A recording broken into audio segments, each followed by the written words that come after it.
Sports Show. I want to talk a bit more about bodybuilding, mate. Our next guest is an absolute female champion and hasn't been doing it for very long either, which is really surprising. We're talking about Miranda Willersdorf. Miranda, thanks for coming in. Thank you for having me. No, it's an absolute pleasure. 2019 is when you started. Do you want to just explain to the viewers what drew you to bodybuilding? So in 2019, I was about 89 kilos, so definitely very different to what I am now. I was in a long-term relationship, and I guess you get pretty comfortable when you've been with someone for a long time, and I actually didn't realise how much weight I'd gained by that time, because I've always been pretty fit, but always big build, I guess you could say. And then I stepped foot into Pumped Fitness Gym, which was like my local gym, and when you walk in there, there's pictures of bodybuilders everywhere. Yep. And the owner at the time, Megs, she was like, you know, you could do this one day. And I was like, nah, I couldn't. And I actually look back at my mindset then, and because that's a really big thing for me. I think the two go together, your physical and your mindset. It's the foundation for it all.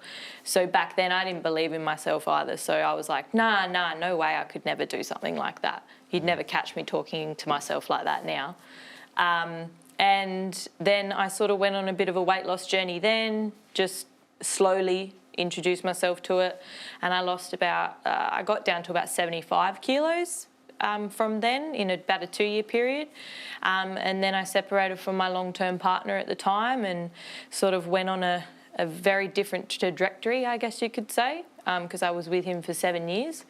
And then got back into fitness again and sort of went in a bit of another spiral with partying and things like that, just trying to find myself essentially. It was a big upset in my life, and probably relationships that weren't that healthy for me as well.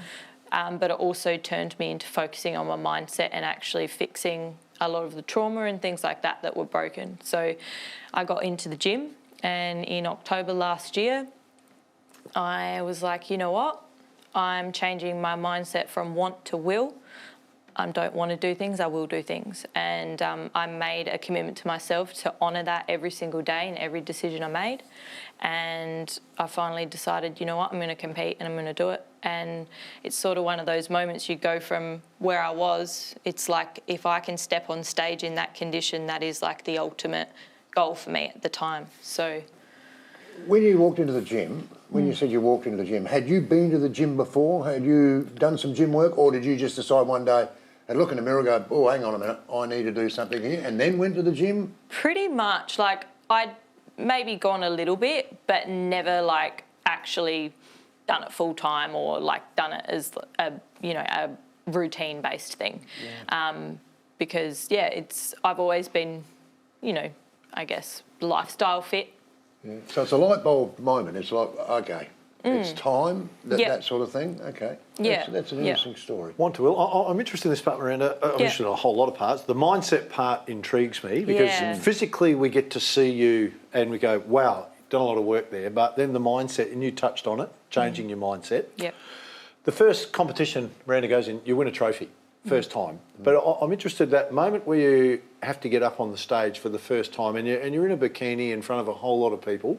Is that intimidating? What was that moment like for you? It was actually really surreal because when I was backstage for my first comp, I saw my coach and my posing. Of course, my coach, Kane, was with me, but I saw my posing coach as well, and I was just so calm. And they just said to me, they're like, are you all right? And I was like, yeah. And they're like, you're not nervous? But for some reason, I don't know if it's that mindset that I've developed within myself now where I believe in myself.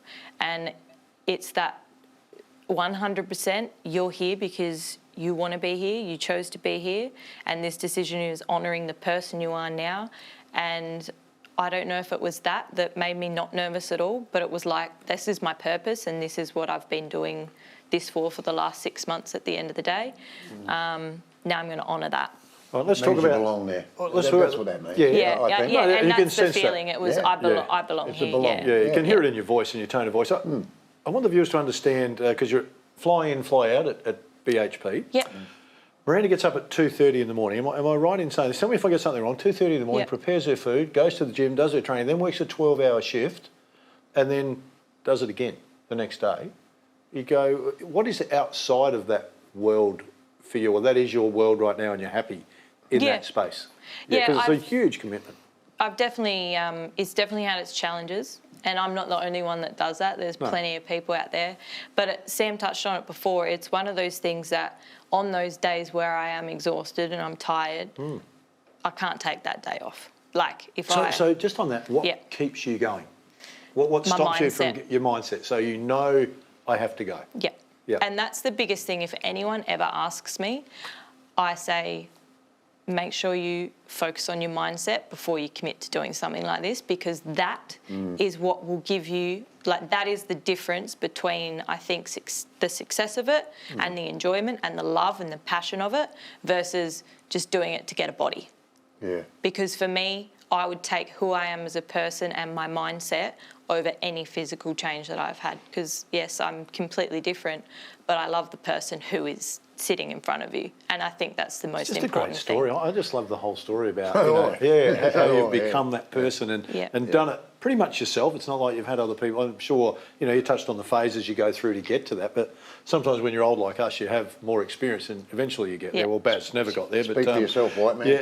Every lesson, there's a blessing as well. So, The flying in, flying out. Yeah. Normally when you fly, there's a fatigue with flying. Most people think if you fly somewhere, it's a luxury. You're doing it for work. But often with athletes, when they get an hour and a half flight, we know it's a half an hour before you get there. It's an hour. Yeah. So kind of hour and a half becomes 3 or 4 hours in and out of airports. Do you find that fatiguing or you've got such structure in your life, you just slide in and keep going?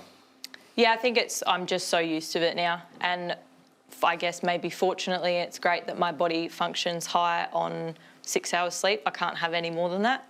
Really? So, yeah, if I have more than that, I'm no good. But if I have 5 to 6 hours, I am like peak condition.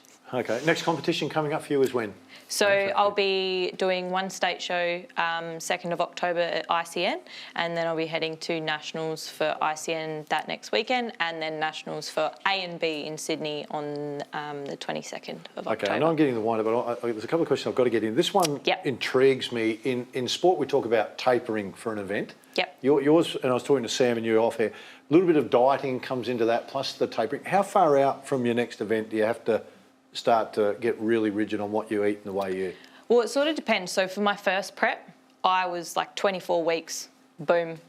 That's because I had to lean out so much. 24 weeks out. Yeah, to get to where I needed to get to, I needed to, really sort of tape down. So I did miss Half out a on year. Christmas Yeah. and all of Wow. those sorts of things and fun times. And then Easter I missed out on as well because I've been in prep again. So this prep though, I haven't, I guess, had to be as harsh because I've maintained where I was on stage before, which isn't easy either. And I think that's a really big thing is people think you step off stage and that's it.